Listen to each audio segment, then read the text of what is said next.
Hey everybody, welcome back to another album review. Following up my review of Depeche Mode's album last week, we've got a bit of a heavier album. We're going metal again this week. Fit for an Autopsy is not just a way to describe a dead body. That's right folks, it is also the name of a deathcore band. Fit for an Autopsy released their album last week. It's called The Great Collapse. And for those of you who don't know, Fit for an Autopsy is from New Jersey. They were formed in 2008. This is going to be their fourth studio album. It's only 9 tracks long, and it only runs about 40 minutes, so it's a quick listen, but it's definitely jam-packed and intense the whole time. That's really all the history of this band. There's no drama for your mama with this one, or over 30 years of experience like Depeche Mode's history, so we can get right into the album. Who likes history anyway? The opening track is titled Hydra.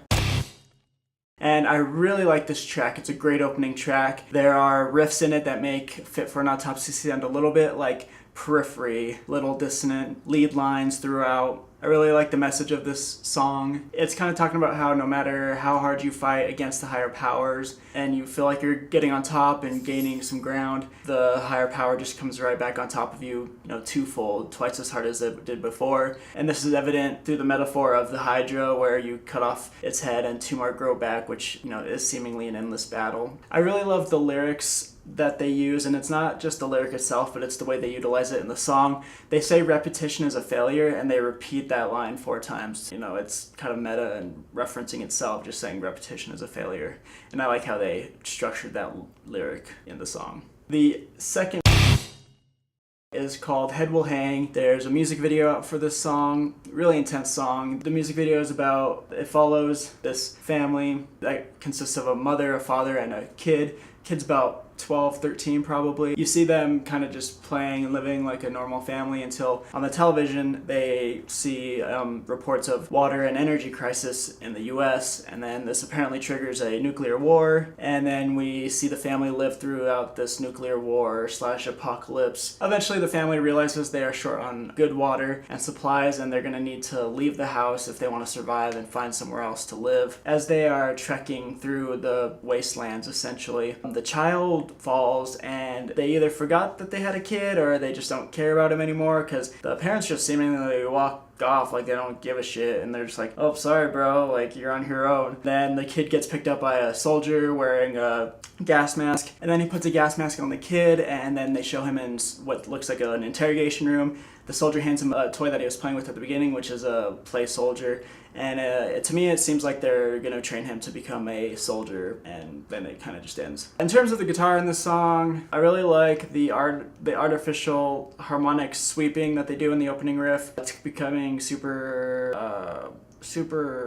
becoming very overused in a sense in the metal scene, but I think used sparingly on an album it's good, and with this riff it's pretty good. I don't mind it really. Some really cool symbolism in the music video is that when the child collapses as the parents are leaving him to die, that's when the lyrics The Great Collapse actually show up, and it's really cool. The clean vocals in the bridge are very eerie and chilling, and they say that line, The Great Collapse, and it's just really like spine tingling, and I love it. And the ending breakdown is super intense. The breakdown lyric is Heads Will Hang, and I think the obvious message in this song is that we're leading to our own demise and our own destruction as we, fight over these non-renewable resources that we will eventually run out of. That's right, this track is about the environment. A lot of this album is about the environment. Yeah, I bet you didn't know that there were metalheads that were tree huggers too. Third track coming at you is called Black Mammoth.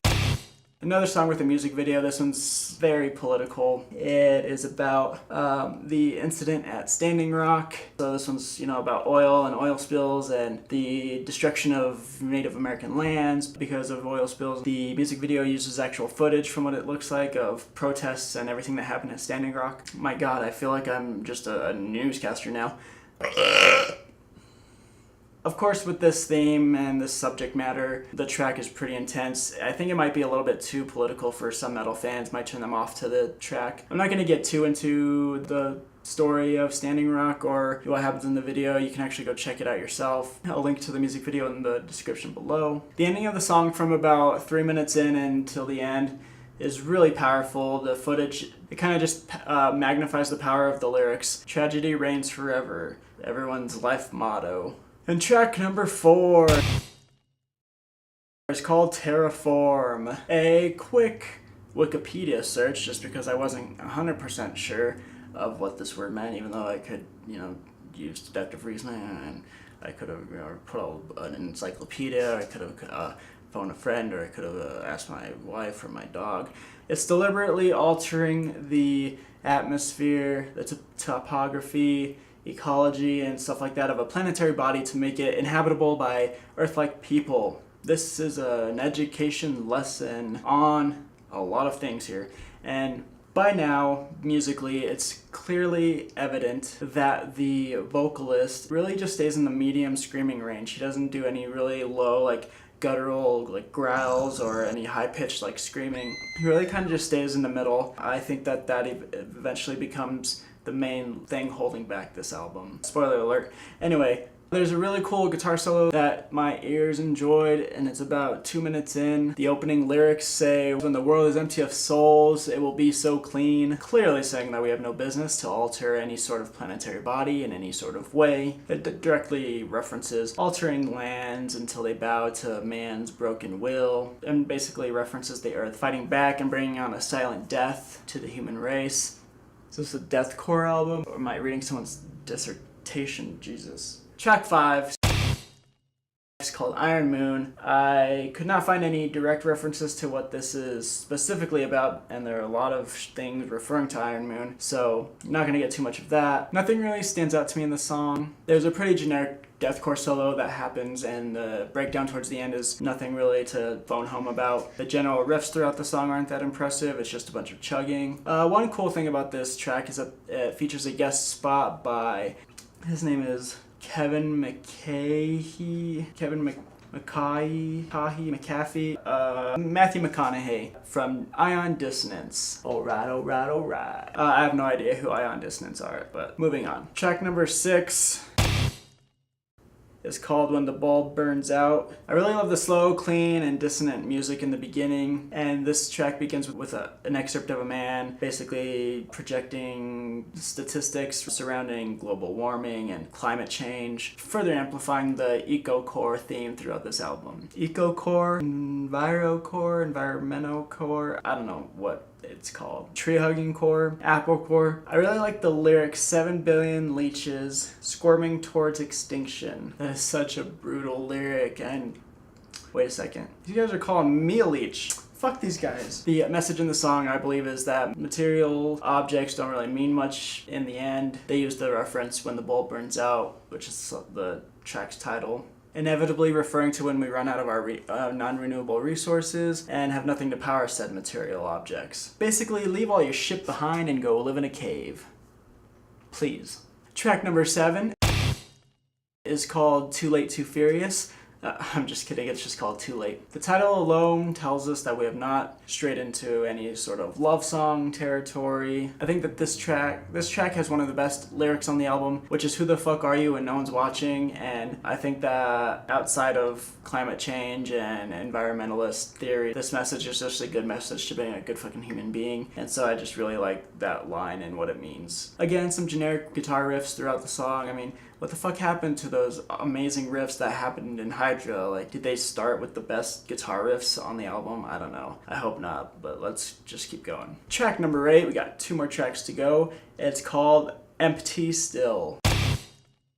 There's some more sad and clean guitar in the beginning of this track, and then eventually some screaming comes in over it. I personally think that clean singing would have been a little bit better in this instance, but nothing I could do about it. And this turns into a really cool build-up and eventually leads into the groove of the main body of the song. It seems like this song has the most religious themes in it. They directly say the, Lord and cross-bearer and lost prayer. Might be talking about losing faith because of all the horrible wonders of this world that plague us on a daily basis, according to the rest of this album. They use the lyrics, "I never wanted to live in a world that would kill me. I never wanted a father who wouldn't forgive me." Some kind of vague lyrics, again, might be referencing religion in some way, but not quite sure in this instance. Eventually the song goes back into that slower riff from the beginning, and then goes into one of my favorite parts of the record. He says, how do you tell them apart when you tear them apart? And then goes into some really groovy guitar chugs with a bunch of vocals overlaid on top of it, giving it this really like chaotic feeling. And then some lead guitar comes in over that, and I just really dig it. Song number 9, we are at the end here. The song's titled Spiral.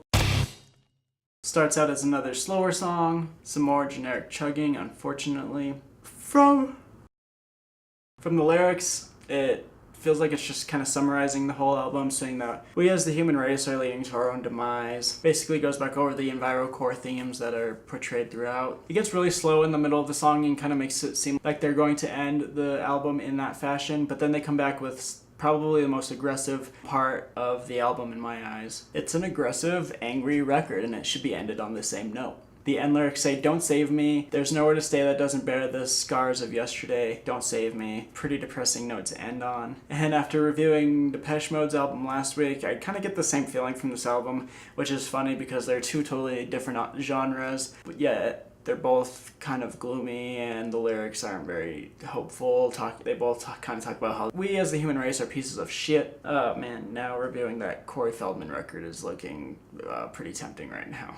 Okay, review almost over. Overall thoughts, it's a pretty good album. Is it the best metal album of the year? I don't think so. I think that still goes to Within the Ruins, personally. It's gonna be hard to top that album. I feel like people are kind of making it seem like this album is game-changing, and lyrically it might be because of the whole climate change and politically driven lyrics, but other than that, nothing too exciting for me here. There are a few standout riffs here and there, and I think it could use some more clean singing. My favorite song is probably Hydra. The riffs, the symbolism, the lyrics, it's all delivered in a really amazing way, and it's a great intro to the record. My least favorite is probably When the Bulb Burns Out. It's probably just the song with the least amount of standout sections for me. I'd say check out the album, especially with some lyrics handy, just so you can kind of get the grasp of what this album is about. Check out the music videos that I'm going to link down below. I really respect the message that they're trying to get out there. So there you go, guys. Thanks for watching. I hope you enjoyed that music review. Let me know what you thought of the album and what I should review next. If you're looking for something not so heavy, I reviewed Depeche Mode's album last week. They're definitely on the softer side. I have some more softer albums reviewed on my channel, like Starset, Andrew McMahon in the Wilderness, Suicide Silence. So yeah, just go check out my channel and see if there's anything that appeals to you there. Like, share, and subscribe if you enjoyed what you saw today. And yeah, I can't wait to talk about the album with you guys. Rock on.